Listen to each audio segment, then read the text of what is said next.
voy a estar con ustedes en este ciclo, ¿no? Y bueno, vamos a comenzar el curso de psicología con el tema de escuelas, recordando pues que en el último examen ha venido, ¿no? El tema de escuelas psicológicas, ¿no? ¿Sí o no? Lo que ha venido es ¿ok? Psicoanálisis, ¿ya? Sábado y domingo, ¿no? Entonces vamos a ver ahí vamos a ver, esta es la primera parte, no, esta es la segunda, acá empezamos, ¿ya?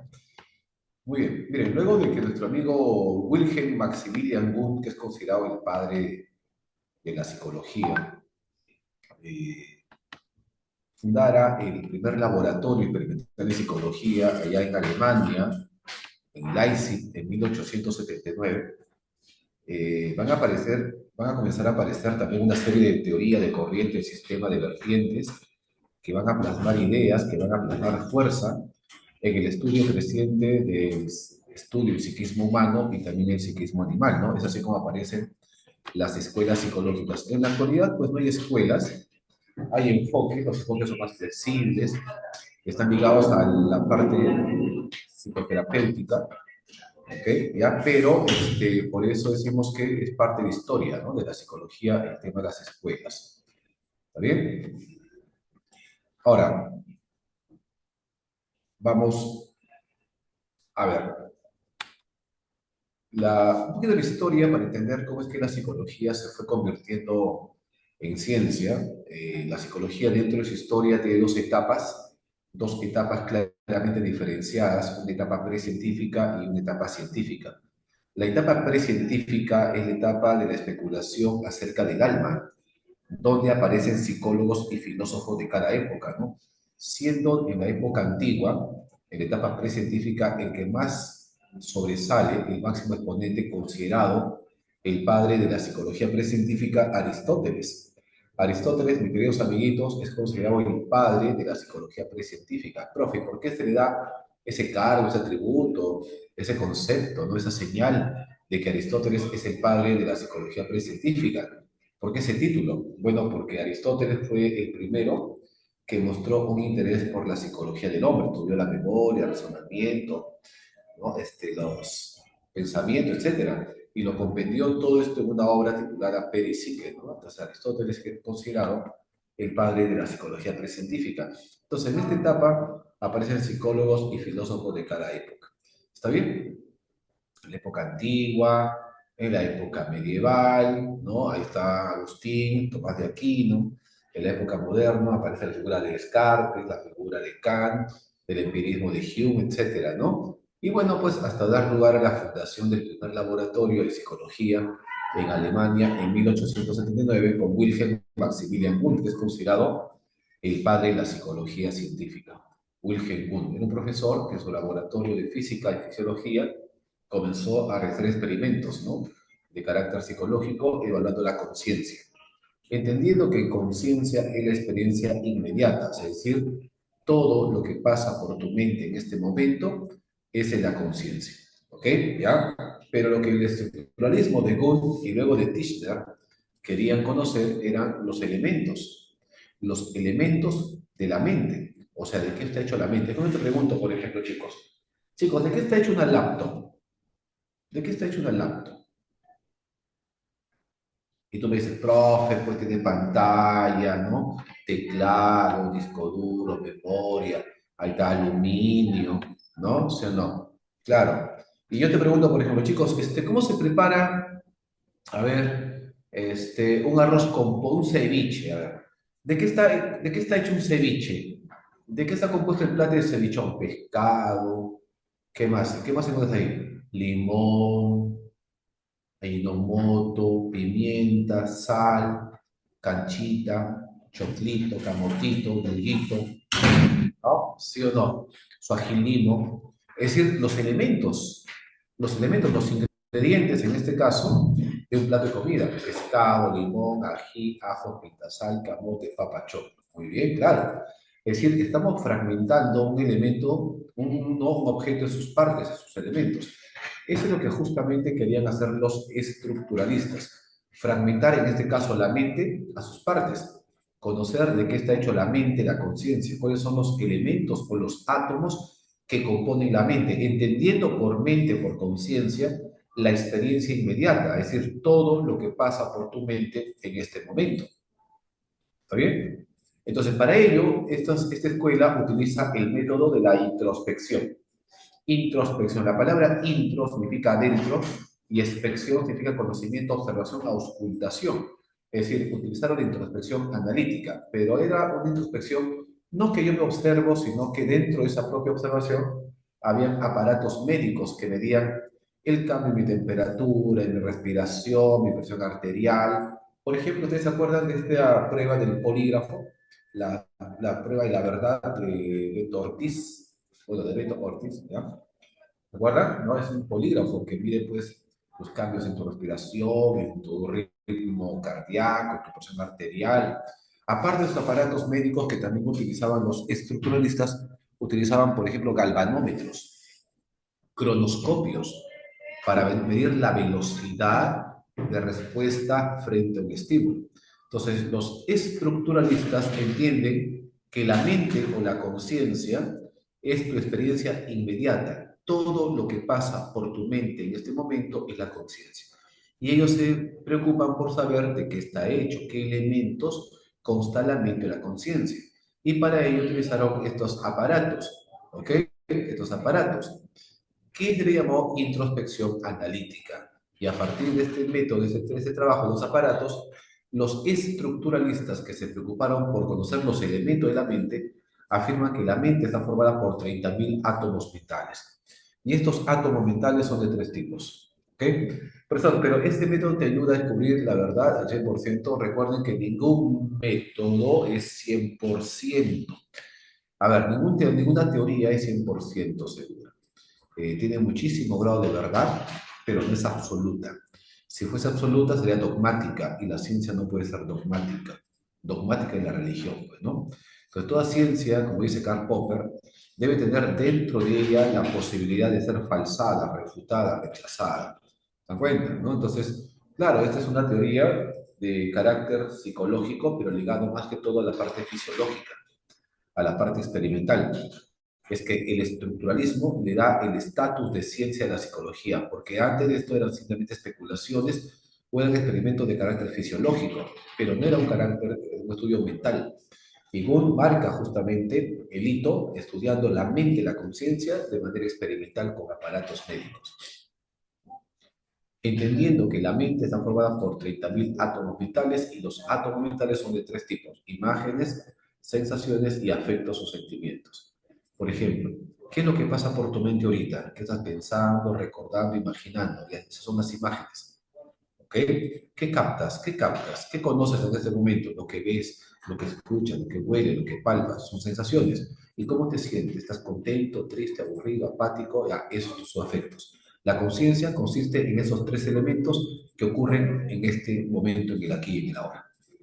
Por eso ellos descubren los átomos de la mente, que son de tres tipos: imágenes, sensaciones y sentimientos. Entonces te preguntaba, ¿de qué está hecho un plato de ceviche? ¿No? ¿Cuáles son los componentes, los elementos de una laptop? ¿De qué está hecho tu pensamiento, tu memoria? Esos son los estructuralistas que se preocuparon por conocer los componentes o los elementos de la mente o la conciencia. ¿Ok? ¿Ya? Muy bien. Ahí, chicos, ¿todo bien? ¿Se entendió? Claro, el estructuralismo se basa en la experiencia, porque la experiencia inmediata es la conciencia. La experiencia inmediata es la conciencia. O sea, todo lo que pasa por tu mente en este momento es en la conciencia. Listo. La otra escuela que se opone al estructuralismo es el funcionalismo, surgido ya en Estados Unidos. Miren, el iniciador del estructuralismo fue Gunn, pero el fundador del estructuralismo de la escuela fue Tishner, el discípulo de Gunn. ¿Ya? ¿Está bien? Ahora, el funcionalismo, mucho más pragmático, mucho más científico, de fuertes influencias biológicas, sobre todo darwinianas. El funcionalismo se opone al estructuralismo. Ahora yo te pregunto, chicos, ¿para qué sirve un plato de ceviche? ¿Por qué es importante un plato de ceviche? Ya me dijiste de qué se hace, de qué está hecho, pescado, limón, ají limo, ¿no? Choclito, ya. Ahora, ¿para qué sirve un plato de ceviche? Saciar la necesidad, ¿ya? Muy bien. ¿Para qué sirve una laptop? ¿Para qué sirve una laptop? Ya me dijiste de qué está hecho, aluminio, pantalla, tecla, memoria, ¿no? ¿Ya? Saciar el hambre, ¿ya? Sirve para saciar el hambre, ¿no? ¿Para qué sirve? ¿Ya? Nada más para eso, para que facilite algunas actividades, claro. ¿Y qué haces tú cuando resuelves un problema? ¿Qué sucede cuando tú resuelves un problema? ¿Qué logras? ¿Qué logras cuando tú resuelves un problema?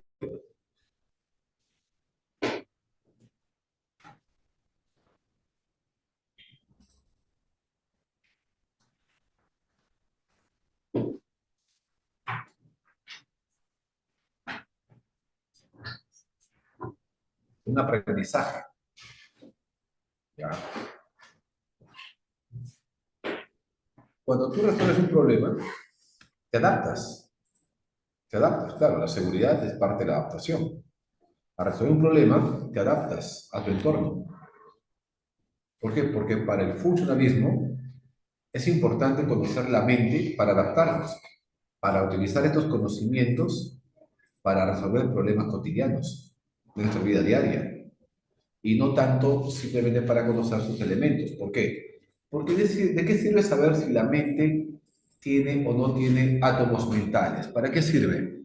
No sirve para nada. Es más importante saber cómo funciona la mente de tal manera que podamos utilizar esos procesos para resolver problemas diarios, cotidianos y adaptarnos de la mejor manera. Por ejemplo, chicos, ¿para qué sirve el miedo? ¿Para qué sirve el miedo?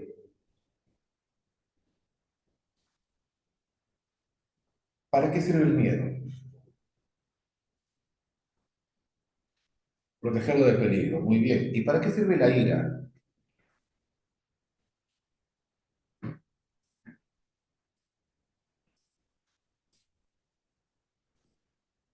Expresar cólera.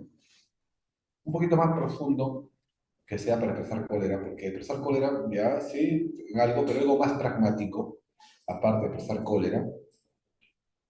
¿Qué nos permite la ira? Nos permite defendernos cuando alguien nos quiere hacer daño. ¿Sí o no? Claro, o sea, busca un fin práctico, un fin adaptativo. Chicos, ¿y para qué sirve el amor? Creo que para sufrir. Bueno, aparte de eso.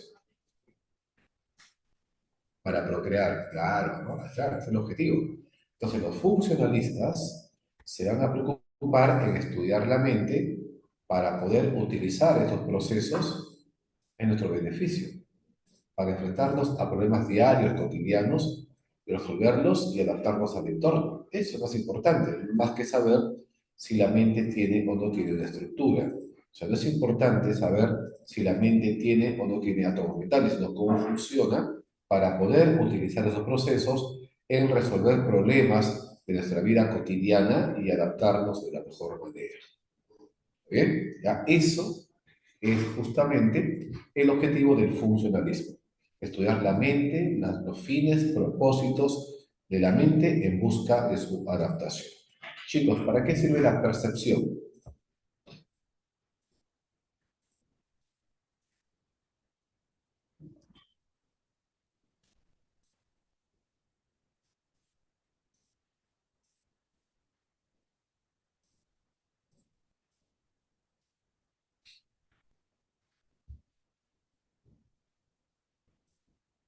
¿No? ¿Para qué sirve la percepción? Nancy, ¿no? Bueno, por ejemplo, la percepción sirve para poder captar oportunidades del entorno, poder percibir amenazas, oportunidades y actuar, ¿no? De esa manera desenvolverte mejor en el entorno, pues. Es importante la percepción, claro, captar estímulos, ser conscientes y utilizar todos esos conocimientos en tu beneficio. Por eso es importante. Eso es lo que interesa al funcionalismo. Y para ello utilizaron el método de la introspección. Esta escuela es mucho más pragmática, mucho más científica, de fuertes influencias biológicas, sobre todo darwinianas. Se preocupan por saber cuáles son las funciones, fines o propósitos de la mente en busca de su adaptación. ¿Ok? Muy bien. Esto ocurre en Estados Unidos, en la Universidad de Harvard, en 1896, con John Dewey. El pionero, el que estudió los primeros experimentos, lo hizo William James, pero la escuela fue patentada, fue afirmada, ¿no?, por John Dewey. Su método también es la introspección, ¿está bien? Pero también utilizó la extrospección. Esto fue en Estados Unidos en 1896 y la primera corriente fue en Alemania, en Leipzig, en 1879. Mientras todo esto ocurría, ya en Austria, en Viena, se había desarrollado una de las escuelas psicológicas más importantes, considerada como la primera fuerza psicológica. Esta escuela, conocida como la primera fuerza psicológica, es el psicoanálisis. El psicoanálisis se debe a la portentosa mente de un solo hombre, un médico y neurólogo austriaco llamado Sigmund Freud. Su verdadero nombre fue Segismundo, pero como su nombre Segismundo no le gustaba, se hizo llamar Sigmund Freud, el padre del psicoanálisis, ¿no? El psicoanálisis es una corriente psicológica considerada la primera fuerza que estudia el inconsciente. Ya no estudia la conciencia como el estructuralismo o el funcionalismo, sino estudia el inconsciente. No entendí muy bien el funcionalismo. ¿Para qué sirve la memoria? Ya no se preocupan en saber de qué está hecha la memoria, de qué está hecho el pensamiento. Ahora, los funcionalistas quieren saber para qué usamos el pensamiento, para qué usamos la memoria. ¿Por qué es importante conocer los procesos mentales? ¿Por qué es importante conocer, por ejemplo, cómo funciona el amor? ¿Por qué es importante que la psicología estudie el amor? O que la gente estudie el amor para saber cómo funciona y esos conocimientos poder utilizarlo a tu entorno para resolver problemas. Por ejemplo, ya no para que te engañen del amor, ¿no? No para que elijas a qué persona, sino alguien que vaya contigo de la mano, sepas elegir. De esa manera ser feliz. El objetivo es adaptarte. ¿Ok? ¿Ya? ¿Está bien? El objetivo del funcionalismo es la adaptación al entorno. No es de saber de qué está hecho, sino cómo funciona, para qué sirve y cómo podemos utilizar estos procesos en nuestro beneficio para adaptarnos a nuestro entorno y resolver problemas de nuestra vida cotidiana. Para eso sirve el funcionalismo, saber cómo funciona la mente para utilizar estos procesos en nuestro beneficio, para adaptarnos y resolver problemas. Representantes: John Dewey, William James, Engel, son representantes del funcionalismo. ¿Ok? ¿Sí? Ok.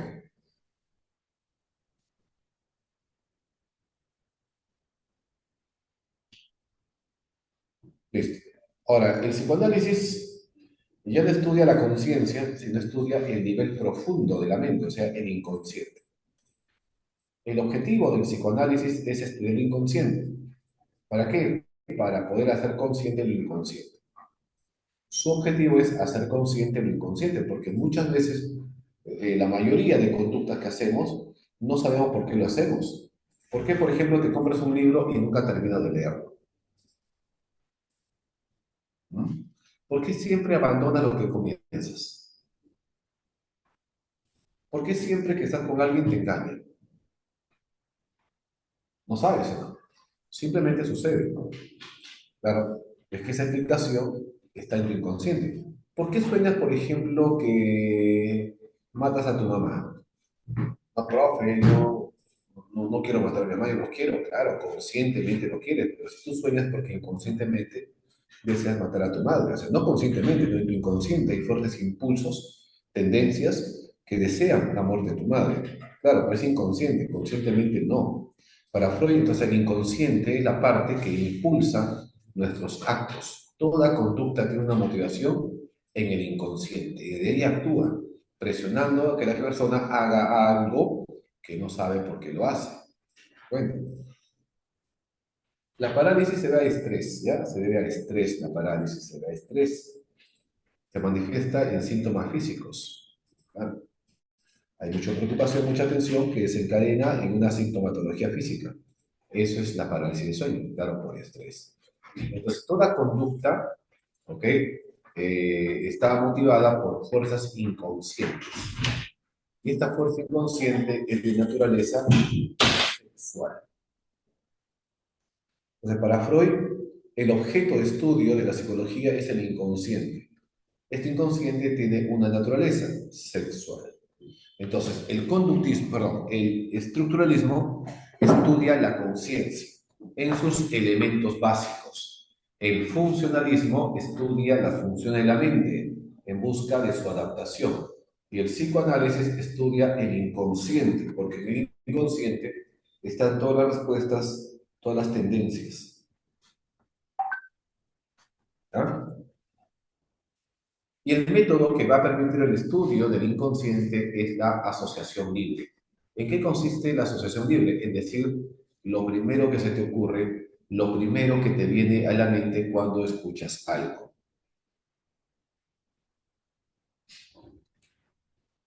Lo primero que escuchas, lo primero que se te viene a la mente, ¿ya? Ese es el inconsciente.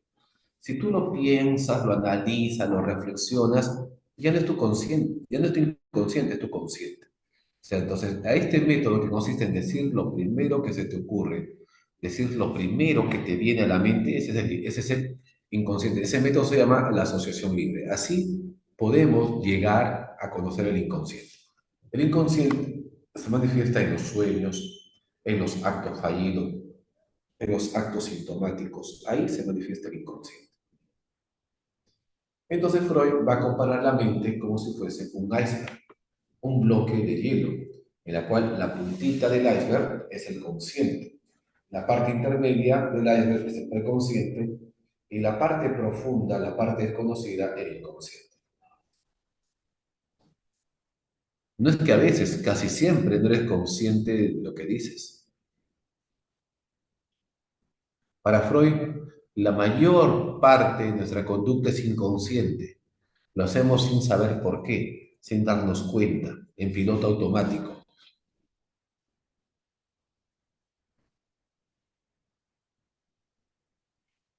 Eso dice Freud. Por lo tanto, el objetivo del psicoanálisis es hacer consciente lo inconsciente. Claro, el inconsciente es innato. El inconsciente es innato.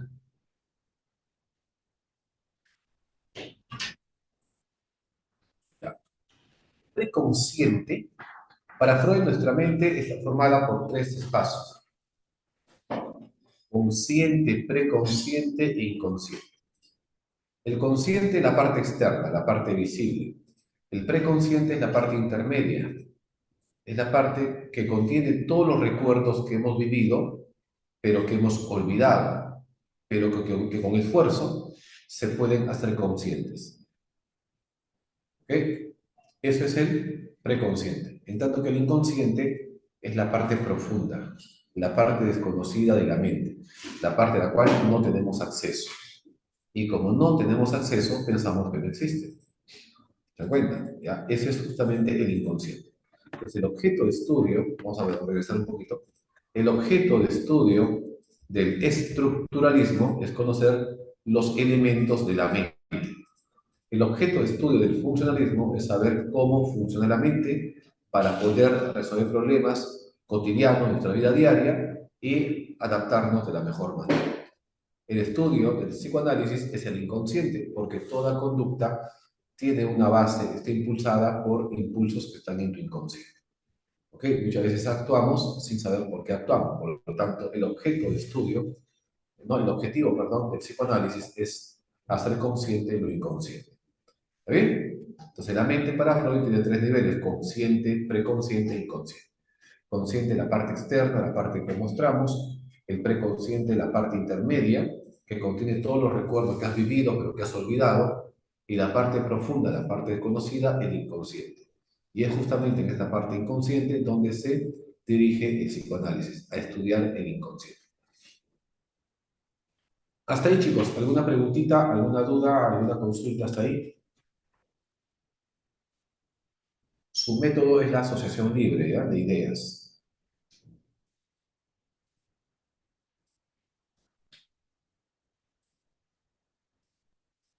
Aparte de Freud, no. Freud es el único representante del psicoanálisis. Están los neopsicoanalistas, que son los discípulos de Freud.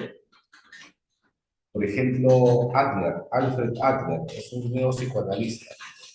Adler habla del sentimiento de inferioridad que todos los seres humanos hemos atravesado. Todos los seres humanos alguna vez en nuestra vida nos hemos sentido inferiores, decía Adler. Sobre todo si hemos tenido un padre que es agresivo, que es violento, que es castrador, que nos ha hecho sentir mal. ¿Ok? Pero este sentimiento de inferioridad, este sentimiento de que tú te sientes mal, esto que parece algo feo, esto que parece algo desagradable, que parece una muerte, no lo es algo bueno. Profe, ¿cómo puede ser bueno sentirte mal que tú humilles? Claro, porque para Adler, el sentimiento de inferioridad que tú experimentas te lleva, ¿ok? Te lleva a utilizar toda tu capacidad, toda tu energía para superarte. Por ejemplo, te dicen, no vas a progresar, tú no tienes la capacidad para hacerlo. Entonces tú demuestras todo tu poderío, todas tus ganas, toda tu energía para salir adelante y ingresas y demuestras a los demás de lo que estabas hecho. Ese es justamente el poder que tiene uno dentro de sí. Entonces, por compensación, uno puede lograr la superioridad y el poder. Como hay gente que no tiene brazos ni piernas y sabe nadar. Como hay gente que no tiene brazos y maneja un carro. Gente que no tiene brazos y toca la guitarra. O teje, no crochet. ¿Te das cuenta?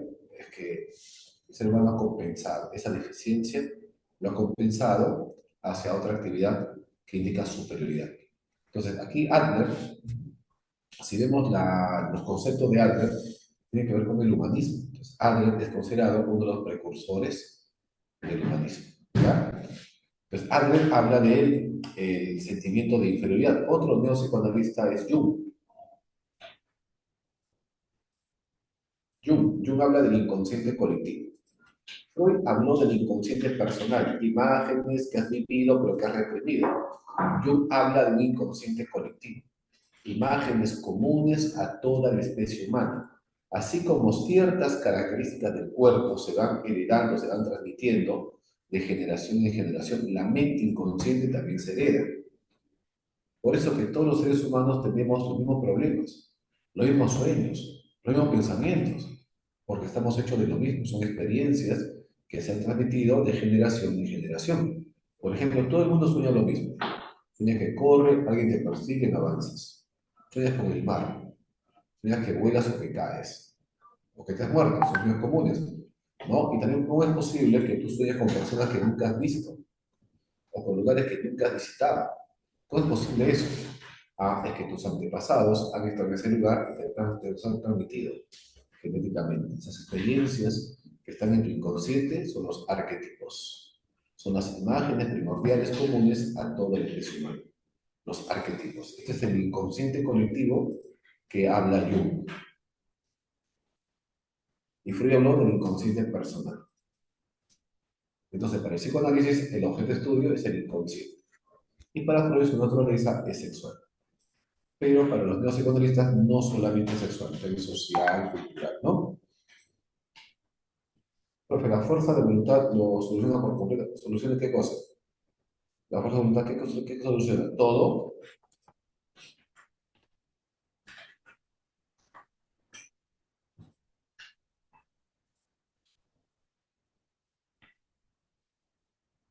Bueno, para que tú puedas solucionar algo, primero tienes que ser consciente de aquello que quieres solucionar. ¿Cómo pretendes solucionar algo si no tienes conciencia de lo que tú quieres solucionar? Primero hay que darnos cuenta de lo que queremos cambiar. Cuando tú tomas conciencia, te das cuenta de lo que quieres cambiar, has sido consciente. Ahí puedes cambiar. Allá, claro, la voluntad, así es. Eso se llama la voluntad de crecimiento, la voluntad de desarrollo. El afán de superioridad se llama eso.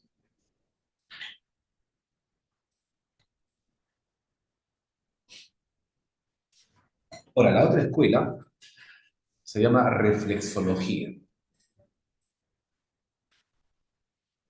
La reflexología estudia los reflejos.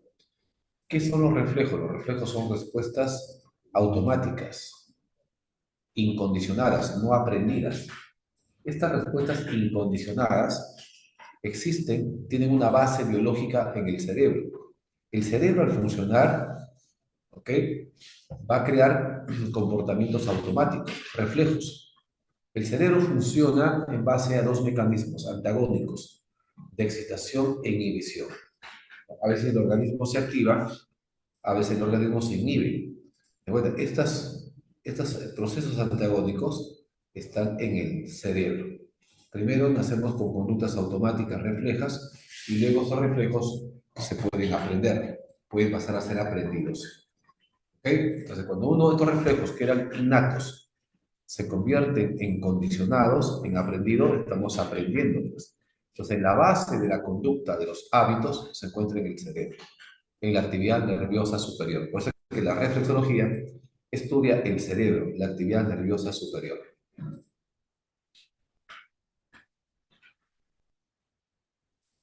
No, no. La reflexología como escuela es reflexología. La teoría más conocida de la reflexología es la teoría de los reflejos incondicionados o el llamado condicionamiento clásico de Pavlov. El psicoanálisis, bueno, puede ser entendida como escuela psicoanalítica, como psicología profunda, como psicología del yo, como arqueología mental. ¿Ok? Y como enfoque se conoce como enfoque psicodinámico. O si quieres también neopsicoanálisis. Así esos nombres los puedes tener que aplicar.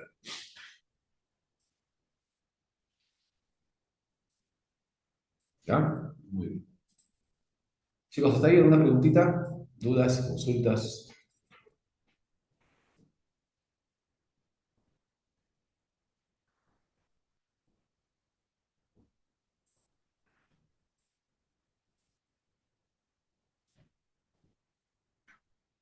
¿Todo claro?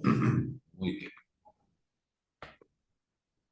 Ahí están los reflexólogos como Pablo, que estudian la actividad nerviosa superior, el cerebro. El cerebro al funcionar va a crear los aprendizajes y los hábitos. Entonces, les voy a pasar ahorita un resumen. Estos son un poquito de una línea del tiempo del estructuralismo, funcionalismo. Y aquí le voy a presentar un cuadro resumen de lo que hemos visto. Pueden tomar ahorita una foto para que lo tengan y se den cuenta, ¿no? Por ejemplo, miren, el estructuralismo, representantes, Wundt y Tishner. El objeto de estudio, los elementos de la mente o la conciencia. Método de investigación, la introspección. Aportes a la psicología, el estatus de ciencia. Ahora, el funcionalismo. Representantes, John Dewey y Engels. Objeto de estudio, las funciones mentales. Método, también de introspección. Aportes, ¿no? Por ejemplo, la psicología aplicada.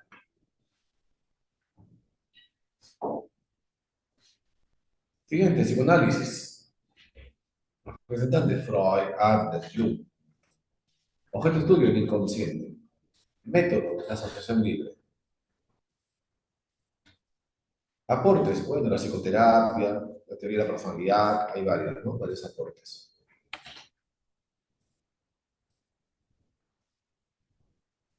No, behaviorismo con B, no con V, es el conductismo. Es el conductismo.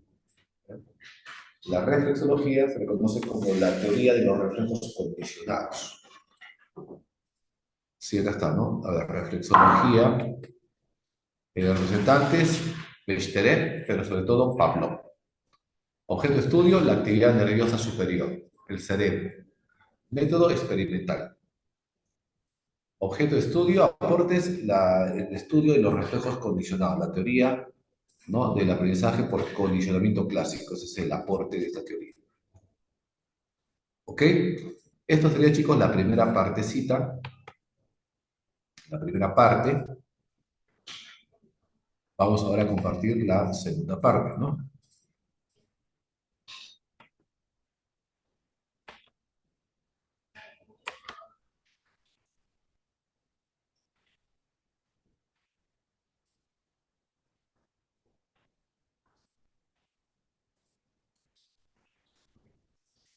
Bueno, acá en la segunda parte tenemos, por ejemplo, a Maslow, tenemos a Skinner, tenemos a Wertheimer, tenemos a Watson, tenemos a, bueno, a Jung también lo puesto acá, y tenemos a Piaget, ¿no?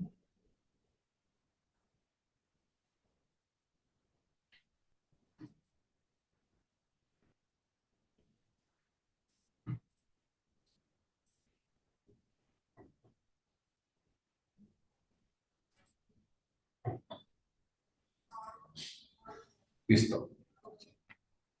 Entonces, después de la reflexología, vamos a hablar un poquito de la Gestalt, ¿no? La Gestalt surge en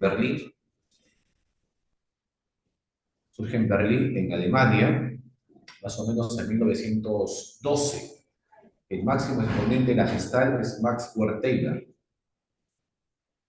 La Gestalt estudia la mente como si fuese un todo, una totalidad. La mente como una totalidad. ¿Ok? Y cuando dice que la mente es una totalidad, se va a oponer al estructuralismo, porque el estructuralismo quería fragmentar la mente a sus elementos básicos, ¿no?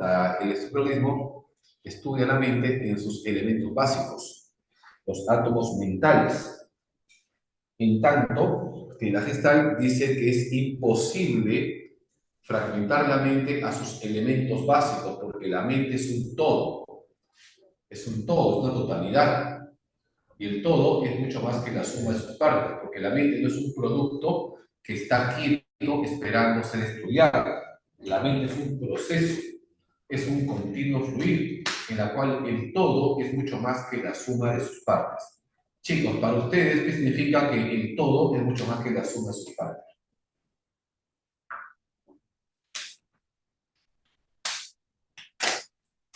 ¿Qué significa que el todo es mucho más que la suma de sus partes?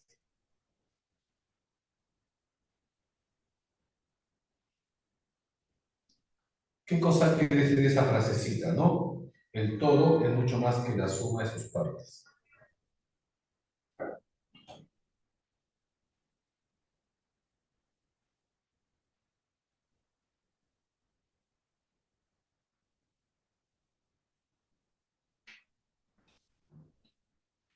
Por ejemplo, chicos, tu laptop es mucho más que una pantalla, que un teclado, que aluminio, ¿no? O es eso? El resultado de las partes, ¿ya? El todo es mucho más que la suma de sus partes. Mucho más. Por ejemplo, cuando tú percibes la pizarra para ti es la suma de su pintura, de su madera, de su pegamento, de sus clavos, o es mucho más que eso.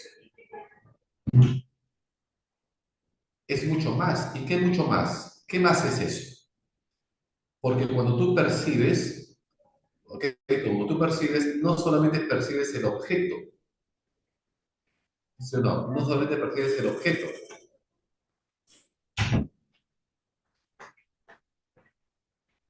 sino que ese objeto es más que sus elementos que lo componen, porque cuando tú percibes algo, pones en ese algo que estás percibiendo tus expectativas, tus experiencias, tus conocimientos, ¿no? Tus aprendizajes, tus deseos, tus preferencias, inclinaciones, motivaciones, expectativas. O sea, es mucho más que la suma de sus componentes. Cuando tú percibes, percibes a tu manera, percibes lo que tú eres.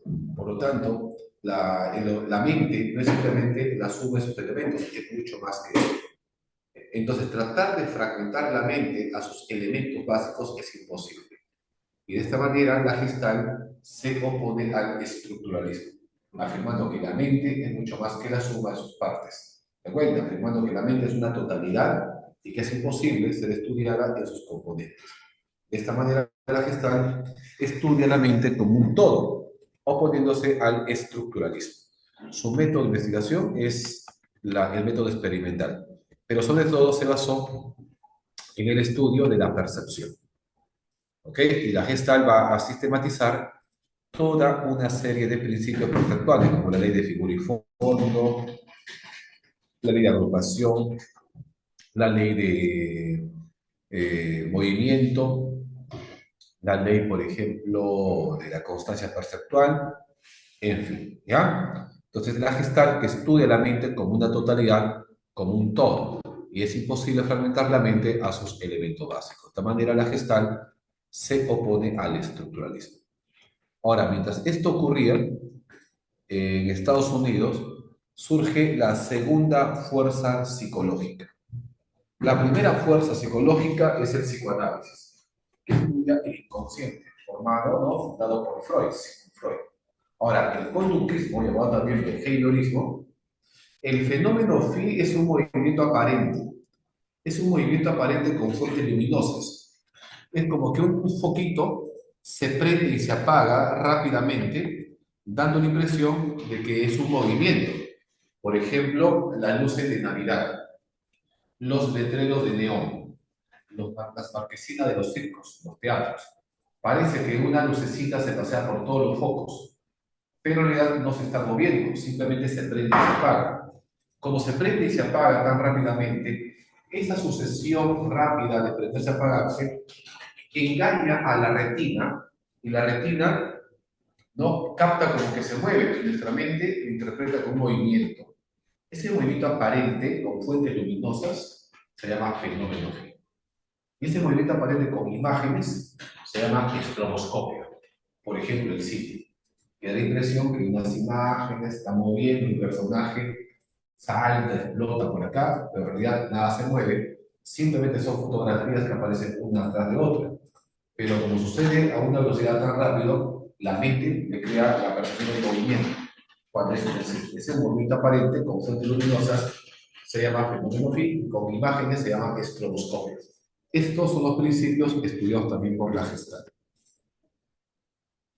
Ahora, el conductismo, considerada la segunda fuerza psicológica, surge en Estados Unidos en 1913 con John Watson. Watson es radical. El conductismo es la segunda fuerza. El conductismo de Watson va a decir lo siguiente: la mente no existe. La psicología no es la ciencia de la mente, de la conciencia, ¿no? Sino la psicología es la ciencia de la conducta. La mente no existe. Hablar de mente es hablar de una fantasía, ¿no?, de un rezago de una mente primitiva, una reliquia de la Edad Media, ¿no? La mente no existe porque no se puede observar. Y si algo no se puede observar, no se puede medir. Y si algo no puede ser medido, no existe. Por lo tanto, la psicología no es la ciencia de la mente ni del consciente, no, la ciencia de la conducta. Y toda conducta es aprendida. Y el ambiente determina la conducta. Por lo tanto, tráigame 12 niños a mí y haré con ellos lo que quiera. Tráigame 12 niños sanos, fuertes, bien nutridos, malnutridos, y haré con ellos lo que tú quieras. Un mendigo, un delincuente, un presidente.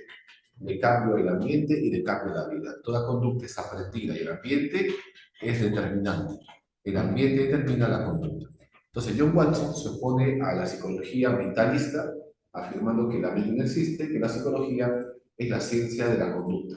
Lo que pasa es que Watson quería convertir a la psicología en una ciencia experimental, en una ciencia de laboratorio, inspirado por el positivismo. Quería convertir la psicología en una ciencia natural como la física, como la química, la biología. ¿Ok? Es una ciencia radical que rechaza la mente porque la mente es muy subjetiva. Este es el conductismo. Tuvo tanta fuerza que le cambió la definición a la psicología como la ciencia de la conducta. Profe, ¿cuál es la diferencia entre la reflexología y el conductismo? Porque salen como dos escuelas separadas.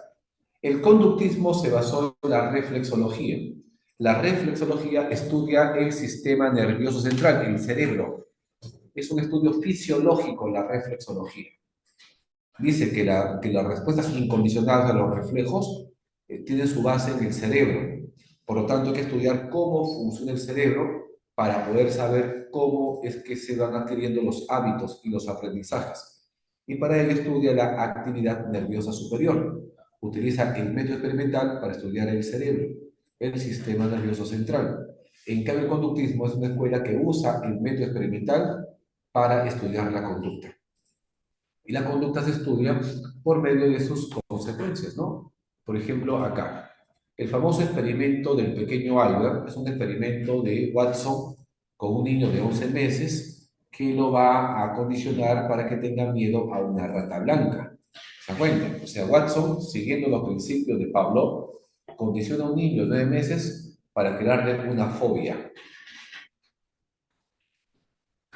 Pero también utiliza los principios del condicionamiento clásico de Pablo para curarle la fobia a un niño de 6 años llamado el joven, el pequeño Peter, que tenía fobia a un conejo blanco, hizo que supere su fobia, asociando también estímulos. O sea, el pequeño Albert desarrolla una fobia asociando estímulos y el pequeño Peter supera su fobia también asociando estímulos. El conductismo se basa en los principios del condicionamiento clásico de Pavlov por medio de la asociación de estímulos. Entonces, la reflexología sirve de base de teoría, de apoyo teórico al conductismo. El conductismo rechaza el mentalismo y se centra en el estudio y análisis de la conducta. En cambio, la reflexología estudia el sistema nervioso central como la base biológica de la conducta. ¿Sí? Tiene relación, pero no es lo mismo. Watson se basó en la reflexología.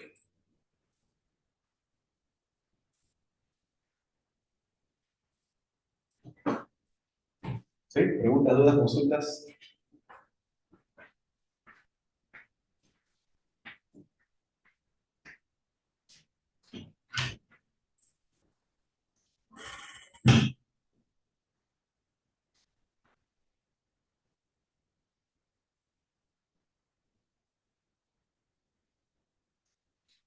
¿Todo bien? ¿Seguros?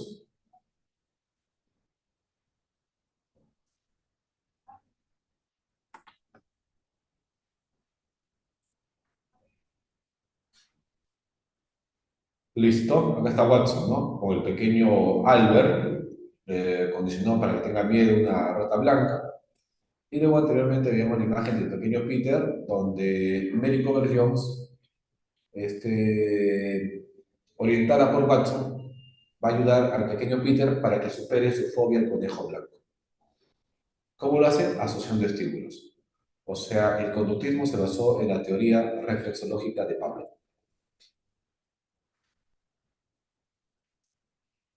Ahora, los neoconductistas estudian también la conducta, pero aceptan la mente, aceptan que hay un componente mental, hay una mente que procesa la información. Claro, obviamente más importante es la conducta, pero también hay una mente, ¿no?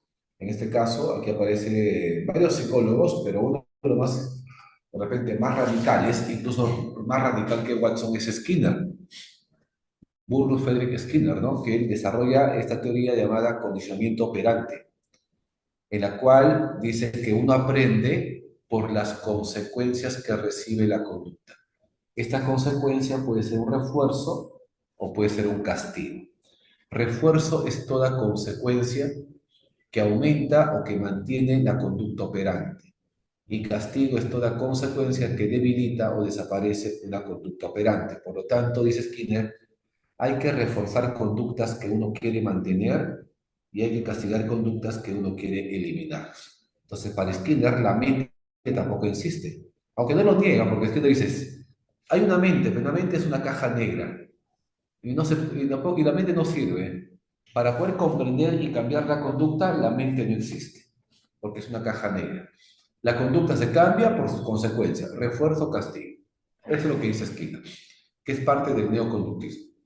Lo más conocido es la famosa caja de Skinner, donde una luz rojita o una rata, primero una rata, cuando la luz roja se enciende, la rata presiona la palanca y cuando presiona la palanca recibe un pedazo de carne. ¿Ok? Entonces, la luz encendida, la luz roja que se prende es el estímulo discriminativo, es la señal. Presionar la palanca es la respuesta operante, es lo que hace.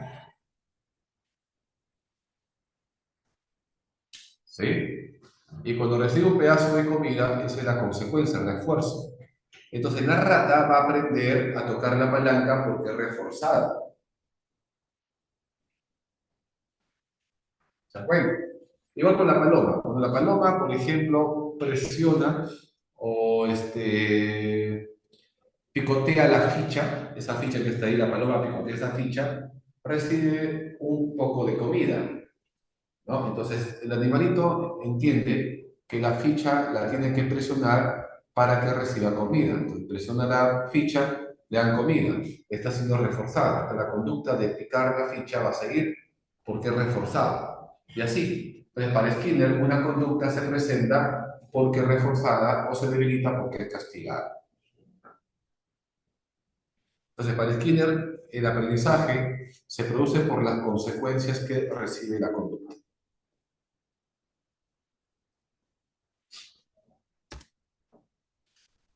Y bueno, así como el conductismo rechaza la mente y afirma que la mente no existe, que la mente es una caja negra, que la mente es una reliquia, una fantasía, entonces el cognitivismo es una escuela que critica al conductismo. El cognitivismo estudia los procesos mentales, pero de manera experimental, de manera científica. Esta escuela tuvo tanta fuerza que volvió a cambiar la definición a la psicología como la ciencia de la mente, la ciencia de los procesos mentales.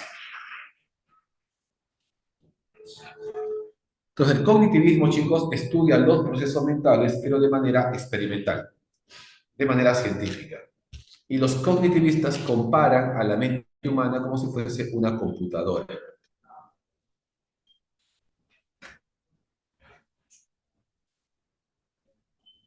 Entonces, la psicología cognitiva es una rama, una escuela que estuvo muy influenciada por la teoría del procesamiento de la información. Esta teoría del procesamiento de la información considera que la mente funciona como si fuese una computadora. Y aquí aparecen los constructivistas como por ejemplo Piaget, como Brunner, Ausubel, Vygotsky, para hablar acerca de las funciones mentales. La psicología es el estudio de la mente, de los procesos mentales, estudiados de manera experimental, de manera científica, ya no con la introspección, sino de manera experimental. ¿Ok? ¿Ya? Entonces, el cognitivismo es una escuela que se opone al conductismo, afirmando que la psicología es la ciencia de los procesos mentales y que los procesos mentales se pueden estudiar de manera experimental, de manera científica. ¿Quiénes aparecen acá? Vygotsky, Piaget, Brunner, Ausubel. Y la última corriente es el humanismo, considerada la tercera fuerza psicológica. La primera es el psicoanálisis, la segunda es el conductismo y la tercera es el humanismo.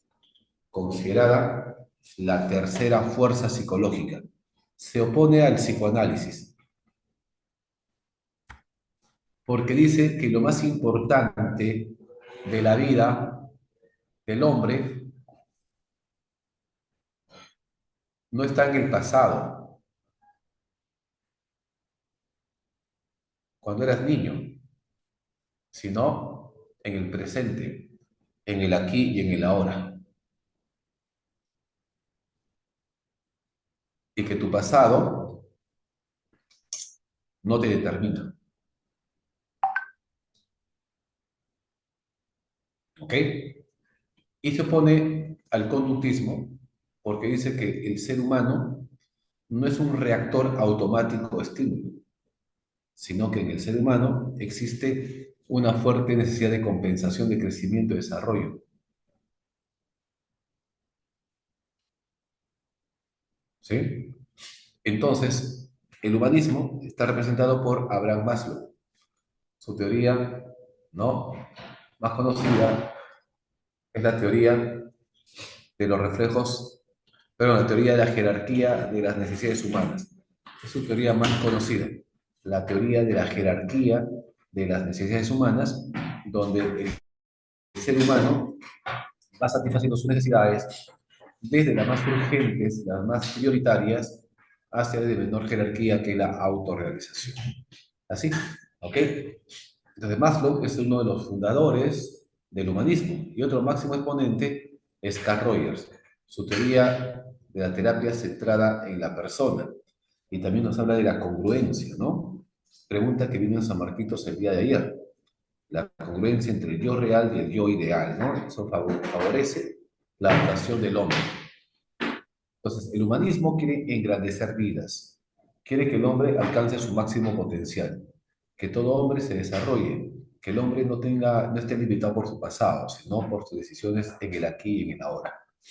Entonces, cuando ustedes escuchen hablar de libertad, de crecimiento, desarrollo, autorrealización, estamos hablando del humanismo. ¿Está bien? Y bueno, pues así, ¿no? Entonces, cuando hablamos de crecimiento, libertad, desarrollo, hablamos del humanismo, considerada la tercera fuerza psicológica americana. ¿Ya? Muy bien, chicos, hasta ahí, por favor, dudas, preguntas, consultas.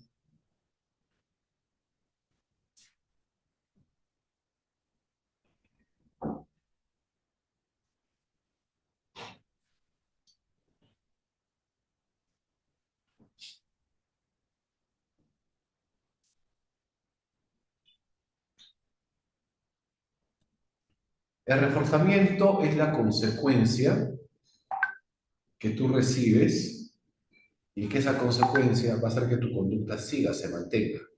Por ejemplo, el niño se saca 20 de nota y el papá le da su propina, 10 soles. Esos 10 soles es un reforzamiento, porque esos 10 soles van a hacer que el niño se esfuerce por sacar más 20. ¿Sí o no? Pero ¿qué pasa, por ejemplo, si el niño saca 20, papá le pega, le grita? Entonces, papá está castigando una conducta adecuada, ¿no? En ese caso, esa conducta va a debilitarse, ¿no? En ese caso sería un castigo. Si papá te grita, es un castigo positivo. Si papá te da algo agradable, es un reforzamiento positivo. Entonces, uno puede aprender por las consecuencias, que puede ser un refuerzo que va a hacer que la conducta siga, o por un castigo que va a hacer que la conducta se debilite. Esa es una consecuencia. Refuerzo o castigo.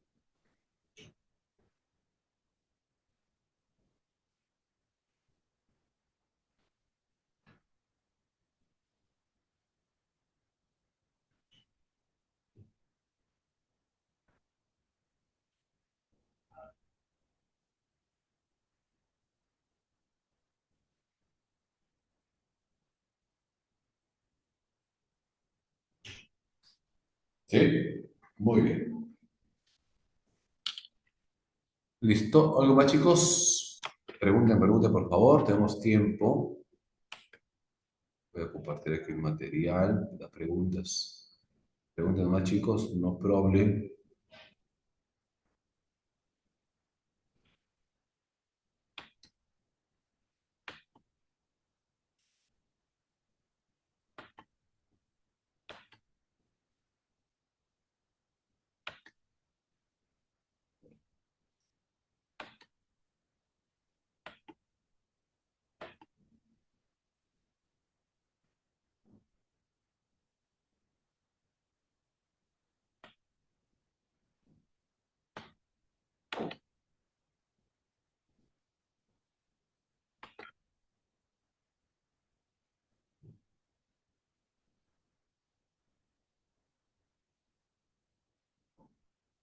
Ya.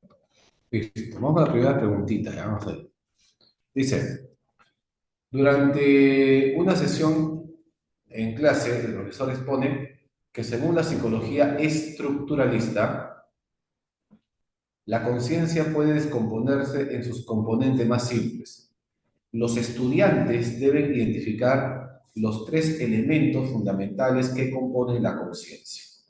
De acuerdo con este enfoque, ¿cuáles son los elementos básicos de la conciencia según la psicología estructuralista? A ver, ¿cuál marcaría?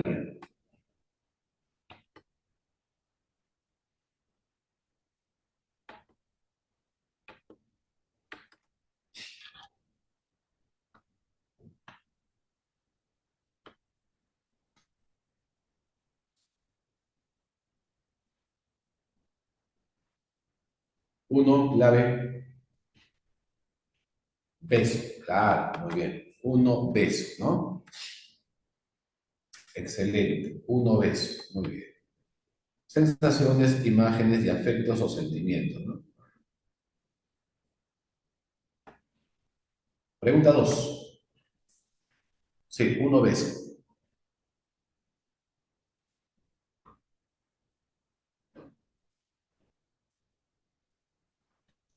Dos. Durante una clase de psicología se menciona que el funcionalismo, en contraste con otras escuelas psicológicas, se centró en cómo los procesos mentales ayudan a los individuos a adaptarse a su entorno. El profesor destacó la importancia de este enfoque para comprender la relación entre mente y conducta. Con respecto a lo mencionado, complete la siguiente oración. El funcionalismo se enfocó en estudiar los procesos mentales adaptativos, considerando su papel en la adaptación del entorno. No estudió los estímulos externos, no. Estudió las funciones de la mente en busca de su adaptación. O sea, estudió los procesos mentales para adaptarnos. Sí es. Dos, Anita. Dos, avión. Sí, muy bien. Dos, avión. Tres. En una clase sobre teorías psicológicas se explica que Iván Pablo, conocido por sus experimentos con perros, fue pionero en el estudio de los reflejos condicionados, un principio fundamental para entender la relación entre estímulos y respuestas aprendidas. Este enfoque se convirtió en una base importante para la psicología reflexológica. Con respecto a lo mencionado, complete la siguiente oración. Iván Pavlov es conocido por desarrollar la teoría de los reflejos condicionados o el condicionamiento clásico, ¿ya? La cual explica cómo los estímulos pueden generar respuestas aprendidas a través del condicionamiento.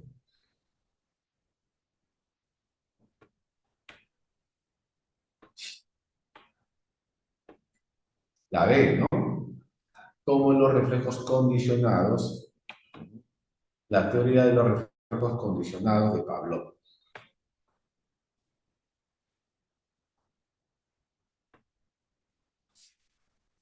Fue pionero en el estudio de los reflejos condicionados, un principio fundamental para entender la relación entre estímulos y respuestas aprendidas. Teoría de los reflejos condicionados, o sea, la B, tres veces, cuatro.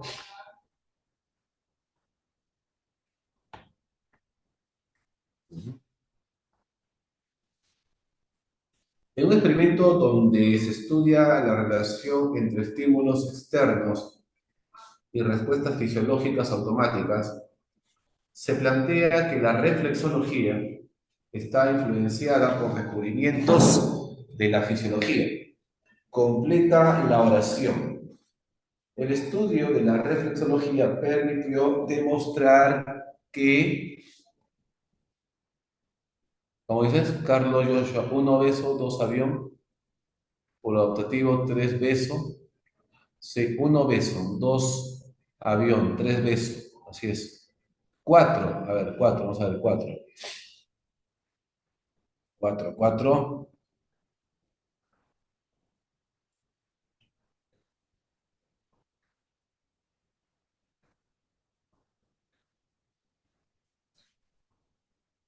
sería la C. Vamos a ver, ¿ya? Cuatro, un experimento donde se estudia la relación entre estímulos externos y respuestas fisiológicas automáticas, se plantea que la reflexología está influenciada por descubrimientos de la fisiología. Completa la oración. El estudio de la reflexología permitió demostrar que los reflejos incondicionados, siguiendo la idea de que las respuestas son generadas a partir de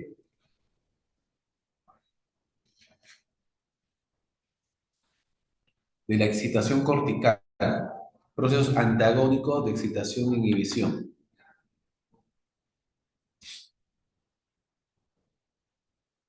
La C, las respuestas incondicionadas se van a volver luego condicionadas. Entonces, lo primero que estudia son los reflejos incondicionados para ver cómo se tornan condicionados. Entonces, la clave sería más que toda la C. Excitación es la actividad cerebral, es la actividad cerebral que se activa el cerebro cuando aprendemos algo.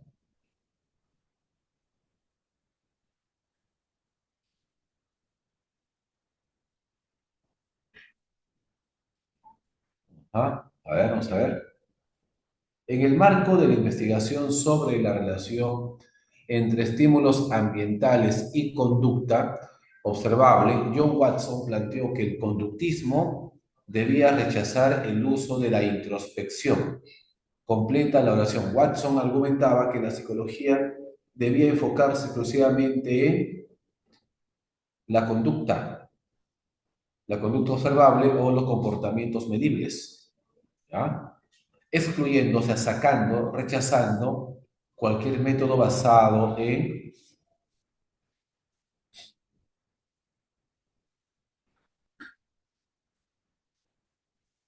la introspección, no, en la autoobservación subjetiva, que es la introspección. No, pues la conciencia no, pues, excluyendo cualquier método basado en la conciencia, no, pues el método de la conciencia. ¿Cuál es el método que rechaza Watson? La introspección. ¿Qué otro nombre tiene la introspección? La autoobservación. Entonces sería la D. Estudia exclusivamente los comportamientos medibles, observables, y rechaza la introspección, la autoobservación. Eso rechaza.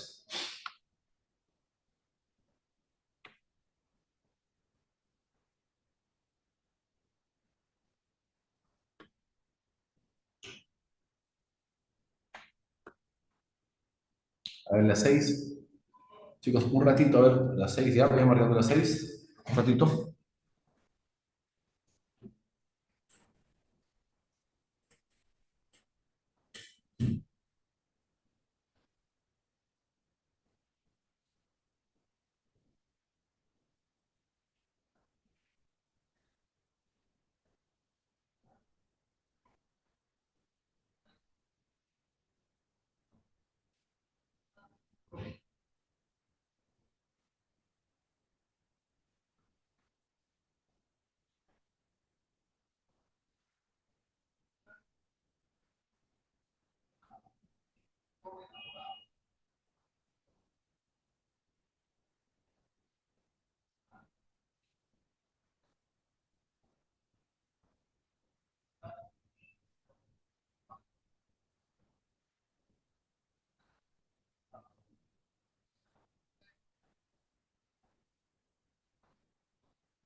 Bueno, chicos, disculpen la interrupción.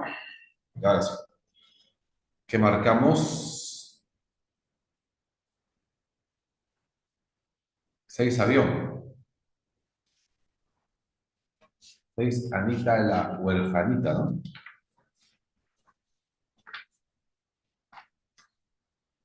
Muy bien. Las respuestas involuntarias, refuerzos y castigos, ¿no? Claro, porque dice, en un estudio sobre el aprendizaje se observa cómo diferentes estímulos y consecuencias influyen en la conducta de un sujeto. Completa la oración. El condicionamiento clásico se basa en la asociación libre entre respuestas involuntarias, o sea, reflejos incondicionados. Mientras que el condicionamiento operante se enfoca en la relación entre refuerzos y castigos, ¿no? Sería 6 avión. Muy bien. 7.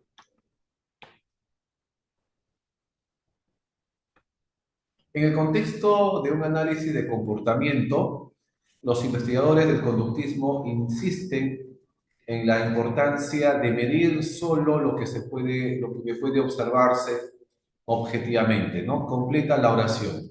El conductismo sostiene que la psicología debe centrarse únicamente en la conducta observable, ¿sí o no? Ajá. Dejando de lado los fenómenos internos, la mente, ¿no? Claro. ¿Por qué? Por su falta de objetividad. Claro, entonces sería a la C. Muy bien. 7 casita. ¿Ah? Centrarse en la conducta observable y dejar de lado lo mental, los procesos mentales o conscientes por su falta de objetividad.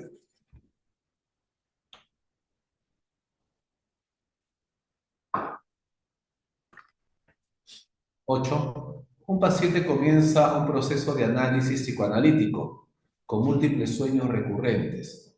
El terapeuta decide aplicar la técnica de la asociación libre para interpretar los sueños. ¿Cuáles de las siguientes afirmaciones describen correctamente el método psicoanalítico en este caso? Uno, la asociación libre busca que el paciente exprese pensamientos sin restricciones para identificar los conflictos inconscientes. Sí, verdadero. Así es. Uno, verdadero. Siguiente, dos. El análisis de los sueños permite descifrar símbolos que representan deseos reprimidos. Verdadero también. Verdadero. Uno y dos, verdadero. Tres, la técnica del análisis de los sueños se enfoca en la interpretación literal de los sueños. Literal, no. Es una interpretación simbólica, no es literal.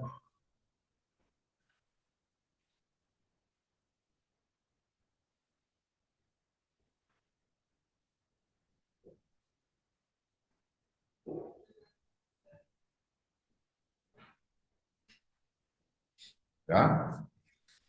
La tres no va. Cuatro. La asociación libre es un proceso orientado a modificar conductas superficiales. No. Conductas profundas, inconscientes, ¿no? Sí, no.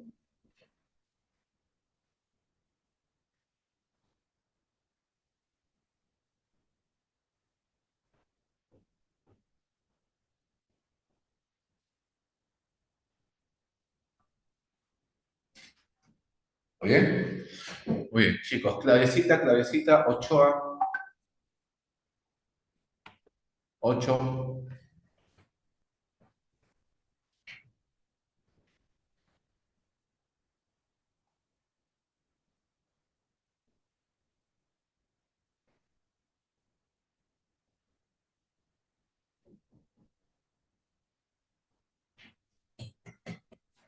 Avión, ¿no? Claro.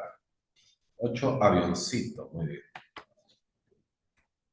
Muy bien. 9.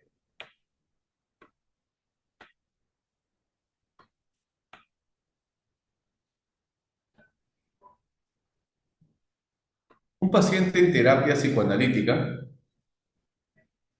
describe conflictos recurrentes en su vida adulta, ¿ok? Que parecen estar relacionados con experiencias tempranas de la infancia. Hay que recordar que para el psicoanálisis, la conducta queda definida, todos los traumas que tenemos se han originado en la infancia. Por eso que el psicoanálisis, cuando uno tiene un problema actual, investiga sobre nuestra infancia, la relación que hemos tenido con nuestros padres, porque ahí está la causa de los problemas actuales. Entonces, un paciente en terapia psicoanalítica describe conflictos recurrentes en su vida adulta que parecen estar relacionados con experiencias tempranas de la infancia. El terapeuta psicoanalítico sugiere que estos conflictos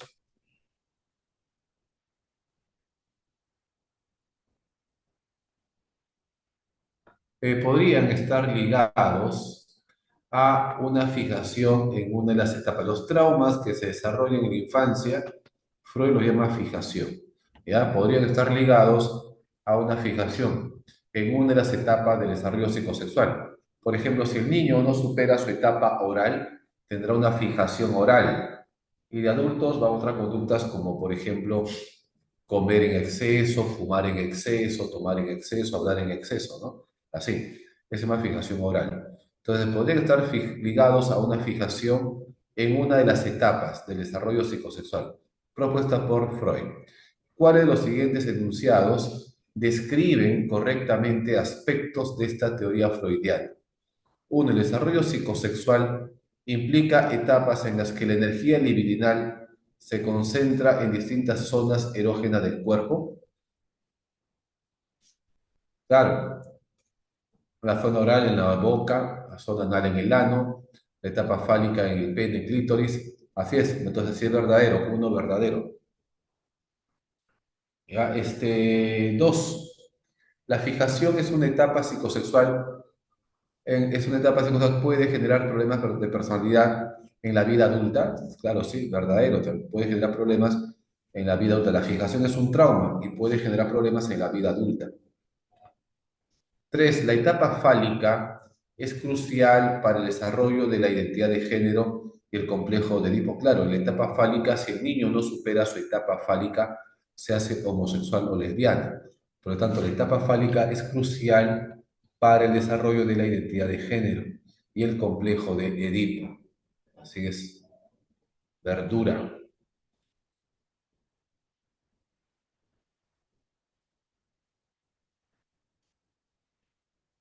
verdura. El desarrollo psicosexual concluye en la adolescencia, con la etapa genital, en que la sexualidad madura completamente. ¿Verdadero? Sí. Entonces, todos los enunciados son verdaderos. Uno, dos, tres, cuatro. Muy bien, nueve dedos. Chicos, recuerden que el psicoanálisis ha venido dos veces en admisión, el sábado y domingo de la semana pasada, no de este último, sino del anterior. Entonces hay que poner bastante fuerza, punche al psicoanálisis, ¿ya? Leer acá.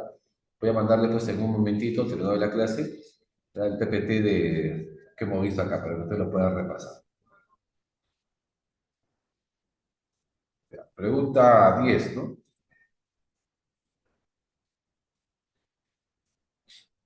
Pregunta 10.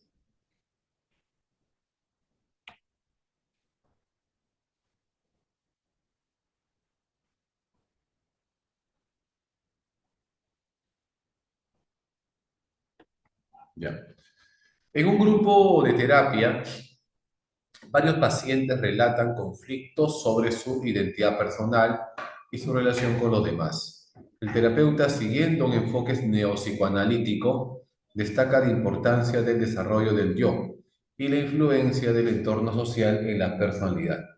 ¿Cuáles de los siguientes enunciados describen correctamente las ideas del neopsicoanálisis sobre la teoría del yo según Erickson y Horn? Erickson nos habla de las crisis, no sé si ustedes recuerdan las crisis psicosociales, confianza, desconfianza, autonomía, vergüenza y duda, iniciativa, culpa, laboriosidad versus inferioridad, identidad versus confusión de roles, intimidad, aislamiento, el otro es generatividad, estancamiento, ¿no? Y la integridad versus la desesperanza. Horney critica el complejo de Edipo. Dice que el complejo de Edipo no es biológico, sino es más bien cultural, social, porque para Freud el complejo de Edipo era una cuestión biológica, universal, inevitable. Para Horney no es así, ¿ya? Entonces dice, uno, Erickson postuló que el desarrollo del yo atraviesa una serie de etapas psicosociales que abarcan toda la vida, sí, claro, cada etapa de la vida tiene una crisis, decía Erickson, o sea, verdadero. Dos, Horney enfatizó que la ansiedad básica se origina en las relaciones interpersonales tempranas y afecta el desarrollo del yo, claro, sí. La ansiedad se forma en los primeros años de vida en la relación con nuestros padres, verdadero también. Tres, según Erickson, la etapa de la adolescencia es crucial para la formación de la identidad, claro, verdadero, sí. Para Erickson, el adolescente atraviesa por la crisis de identidad versus confusión de roles. Cuatro, Horney rechazó completamente las ideas freudianas y planteó una teoría del yo basada únicamente en la biología. No, Horney plantea un enfoque sociocultural, no biológico. Freud plantea un enfoque biológico, pero Horney un enfoque sociocultural. Y sí criticó sobre todo el complejo biológico de Edipo. ¿Ya? Entonces, no únicamente la biología, sino el aspecto social cultural. Entonces, la 4 es falsa. Sería uno 2 3 la E, ¿no? Enanito, ¿se ha marcado E? Claro, muy bien. Entonces, esta es pregunta 10, ¿no? 10 enano. 11.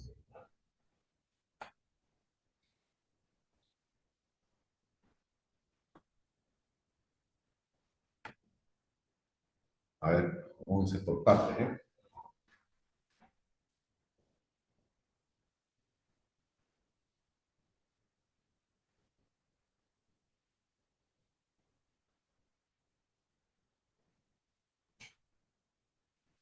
En una sesión de terapia de grupo, los participantes discuten cómo sus relaciones interpersonales han influido en el desarrollo de su personalidad. El terapeuta que sigue una orientación psicoanalítica, neopsicoanalítica, o sea, estudia el psicoanálisis, el inconsciente, pero no solamente sexual, sino social, cultural. Entonces, el terapeuta que sigue una orientación neopsicoanalítica les explica que las relaciones con los demás, especialmente en la infancia, tienen un impacto fundamental en la formación del yo, o sea, la formación de su identidad. ¿Cuál de los siguientes enunciados describe correctamente la relación entre las interacciones interpersonales y la personalidad según el enfoque neopsicoanalítico? ¿Ya? Pregunta 11, ¿no? Karen Horney criticó el complejo de Edipo. Para Freud, el complejo de Edipo era universal, inevitable. Los niños se enamoran de la madre y el niño odia a su padre. La niña se enamora del padre, odia a su madre. Para Freud eso era biológico, ¿ya? Para Horney no, es social aprendido, depende de la crianza. Uno, Horney sugirió que los patrones de interacción interpersonal en la infancia, como el afecto, el rechazo, determinan la forma en que las personas manejan la ansiedad básica. Sí, claro, depende de cómo hayas tenido tu relación cuando eras niño, ¿no? Y eso depende de la ansiedad, si eres nervioso o no. Sí, uno verdadero. Dos, las relaciones interpersonales saludables permiten el desarrollo de una personalidad segura y equilibrada, mientras que las relaciones conflictivas fomentan trastorno del yo. Sí, verdadero. Dos, verdadero.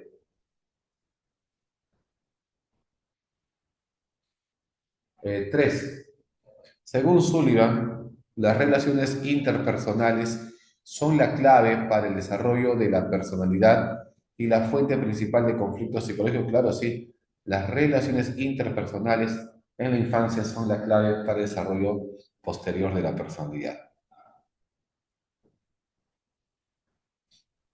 Tres verdadero, ¿no?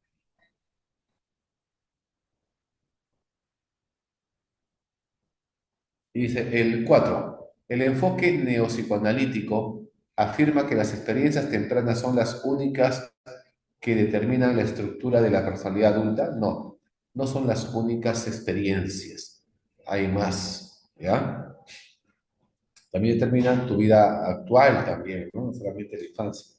O sea, el enfoque neopsicoanalista es un poquito diferente al psicoanálisis.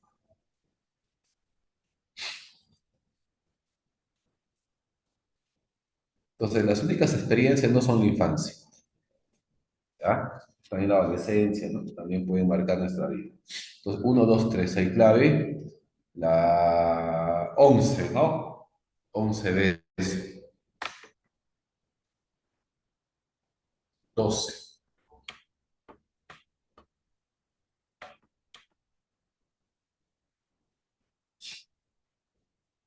Vamos a ver. 12. Durante una sesión de terapia grupal, los participantes comparten experiencias oníricas, o sea, experiencias de sueños, sus sueños comparten, ¿no? Lo que sueñan, y símbolos recurrentes que parecen no tener conexión con sus vivencias personales. El terapeuta, siguiendo la teoría de Carl Gustav Jung, les explica que estos símbolos pueden ser manifestaciones del inconsciente colectivo. ¿Cuáles de los siguientes enunciados describen correctamente la teoría del inconsciente colectivo de Jung? Jung decía que todos nosotros tenemos en nuestro inconsciente imágenes comunes que han sido heredadas de los antepasados, ¿bien? Que se manifiestan en los sueños, en el déjà vu, ¿no? En los recuerdos que tenemos, así, ¿no? Dice, el inconsciente colectivo contiene experiencias y recuerdos heredados que son comunes a toda la humanidad, sí, verdadero. Son imágenes comunes a toda la especie humana. Uno verdadero. Dos, los arquetipos son patrones universales de pensamiento y conducta presentes en el inconsciente colectivo también. Sí. Los arquetipos son las imágenes que están en el inconsciente colectivo. Pero los arquetipos son patrones universales de pensamiento y conducta presentes en el inconsciente colectivo, sí, verdadero también. Tres, a diferencia del inconsciente personal de Freud, el inconsciente colectivo de Jung no se basa en experiencias reprimidas individuales, verdadero, no se basa en eso. Se basa en experiencias que han sido heredadas de los antepasados y no en experiencias reprimidas. Eso sería el inconsciente personal, pero no colectivo. Entonces, la tres, ¿no? El inconsciente colectivo de Jung no se basa en experiencias reprimidas. Verdadero, no se basa en experiencias reprimidas. Tres, verdadero. Cuatro, el inconsciente colectivo se desarrolla exclusivamente a partir de las experiencias culturales adquiridas en la vida de cada persona.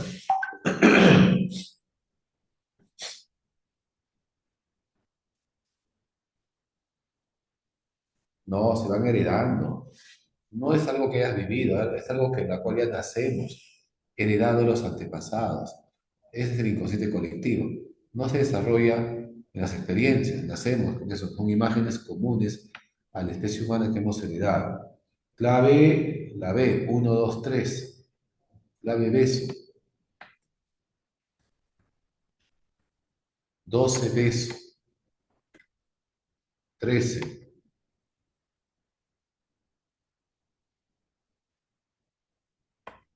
A ver, ¿qué marcaría la 13, chicos?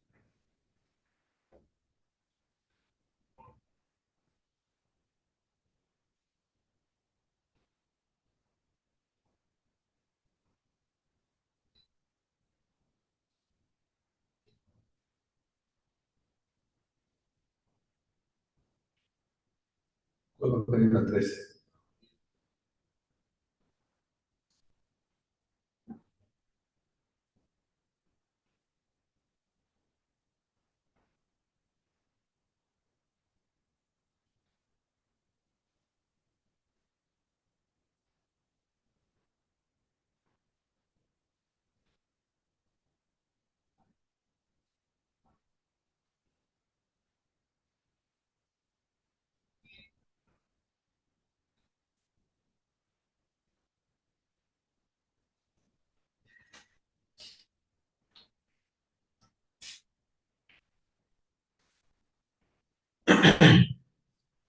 La B de dedo. Ay, ay, ay, chicos, están tirando, ¿eh? Vamos a ver. En una discusión sobre las teorías psicoanalíticas, el terapeuta plantea que no todos los teóricos estuvieron de acuerdo con Freud. sobre el complejo de Edipo. Karen Horney, una destacada figura del neopsicoanálisis, ofreció una crítica a esta teoría freudiana. ¿Ok? Horney criticó el complejo de Edipo, pues. ¿Cuáles de los siguientes enunciados describen correctamente las críticas de Horney al complejo de Edipo según su enfoque neopsicoanalítico? Horney argumentó que la dinámica del complejo de Edipo no es universal, verdadero, ya que está influenciada por factores culturales, verdadero, verdadero, uno verdadero, dos. Horney consideraba que la ansiedad básica derivaba de las relaciones interpersonales tempranas, era más relevante que el complejo de Edipo en el desarrollo de la persona verdadero, claro.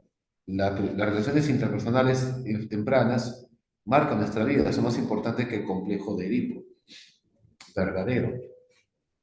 3. Horney criticó la visión freudiana del complejo de Edipo por su énfasis excesivo en la biología y la sexualidad infantil, verdadero. Horney propone una cuestión social, cultural, más que biológica. 3. Verdadero. 4. Según Horney, los conflictos familiares y las condiciones sociales juegan un papel más importante que los impulsos sexuales en el desarrollo de los niños. Sí, los conflictos familiares, las relaciones sociales, más importante que los impulsos sexuales, ¿no? Todo. Uno, dos, tres, cuatro. Ajá. Dedo. 13, dedo. 14. Durante una discusión en clase, los estudiantes debaten sobre las principales críticas que el enfoque humanista realiza al conductismo y al psicoanálisis. Un estudiante menciona que el humanismo se centra más en el desarrollo potencial del ser humano y en la libertad de elección, mientras que el conductismo y el psicoanálisis limitan al individuo a distintos aspectos, cuales de las siguientes afirmaciones describen correctamente estas críticas desde la perspectiva humanista. ¿Ya? El humanismo critica el conductismo por reducir al ser humano a un conjunto de respuestas condicionadas sin considerar la subjetividad y la conciencia individual, claro, verdadero. Sí, eso critica el humanismo. 2. Según el humanismo, el psicoanálisis limita al ser humano al enfocarse excesivamente en el inconsciente y los impulsos reprimidos, ignorando la capacidad de crecimiento y autorrealización verdadero. El humanismo acepta que el conductismo y el psicoanálisis ofrecen una visión completa del ser humano. No, una visión limitada, no completa, se opone a ello, falso. Los psicólogos humanistas como Carl Rogers y Abraham Maslow proponen que el ser humano es inherente bueno y que su desarrollo depende más de su entorno social que de sus experiencias internas o condicionamientos externos. No, depende más de su libertad, de su voluntad, ¿no? Más que de lo que sucede afuera, más de uno mismo. La libertad destaca el humanismo. Sería verdadero, verdadero, falso, falso. Muy bien, 14, casita. Y 15. En una conferencia sobre las distintas corrientes psicológicas, el ponente habla sobre cómo el cognitivismo estudia los procesos mentales, como el pensamiento, la memoria y la percepción, en contraste con el conductismo, que solo se enfoca en el comportamiento observable. Además, se discute cómo los avances tecnológicos han permitido una mejor comprensión de estos procesos. ¿Cuáles de las siguientes afirmaciones son correctas sobre el estudio de los procesos mentales según el enfoque cognitivo? El cognitivismo se enfoca en el estudio de los procesos mentales internos, tales como la memoria, el razonamiento, los cuales pueden ser observados directamente. No, no pueden ser observados directamente. Se estudia lo mental, pero lo mental no se observa directamente, entonces sería enunciado falso. Estudia lo mental, pero no son procesos observados, son internos, no se observan. 2. La psicología cognitiva utiliza modelos computacionales, claro, que utiliza la computación para simular los procesos mentales, ayudando a comprender cómo las personas procesan información verdadera. Eso sí es verdadero. 3. A diferencia del conductismo, el cognitivismo reconoce que los seres humanos no son simplemente reactivos a los estímulos, sino que también procesan, interpretan y almacenan información verdadera. Eso también afirma el cognitivismo. No somos máquina, procesamos la información. Falso, verdadero, verdadero. Cuatro, el estudio de los procesos mentales en la psicología cognitiva está completamente separado de los avances de la neurociencia y la tecnología de imágenes. No, está relacionado. Falso. Esto sería la C. 15, casa. ¿Ya? Estas son las claves, chicos. Estas son las claves. ¿Ya? Tienen las claves. Preguntas, dudas, por favor. A ver, vayan preguntando mientras envío el PPT a la MIT para que lo reparta a ustedes. ¿Ya?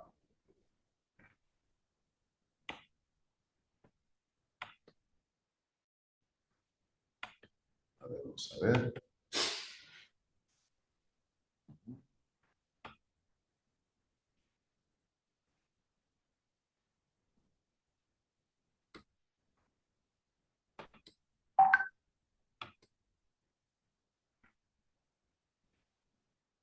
Se va cargando.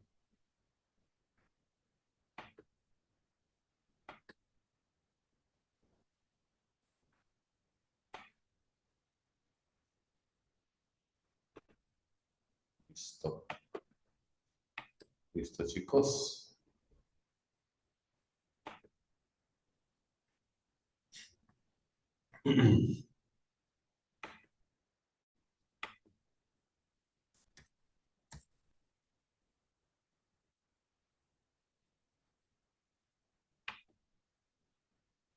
Listo. Listo, amiguitos. ¿Alguna preguntita, alguna duda, alguna consulta, por favor? ¿Todo bien? ¿Se entendió? Consultas. Todo claro, Flor. Muchas gracias. Chicos, si cualquier duda, con la misma pueden hacer ya sus preguntas, ¿ya? No hay ningún problema. ¿Está bien? Bien, ahí nos vamos a quedar entonces por el día de hoy. Cuídense bastante. Tienen almuerzo, creo ahorita, ¿no? Horney es neopsicoanalista. Karen Horney es neopsicoanalista, discípula de Freud, pero lo critica. Erickson también es discípulo de Freud. Jung también es discípulo de Freud. Horney, Erickson, Jung, Sullivan, Adler son neopsicoanalistas, discípulos de Freud, pero critican a su maestro, lo cuestionan. Listo. Un fuerte abrazo, chicos. Cuídense bastante, buen apetito. Y después del almuerzo siguen con su clase, ¿no? Listo. Un abrazo. Nos estamos viendo la próxima semanita. Cuídense bastante. Nos vemos. Chau, chau.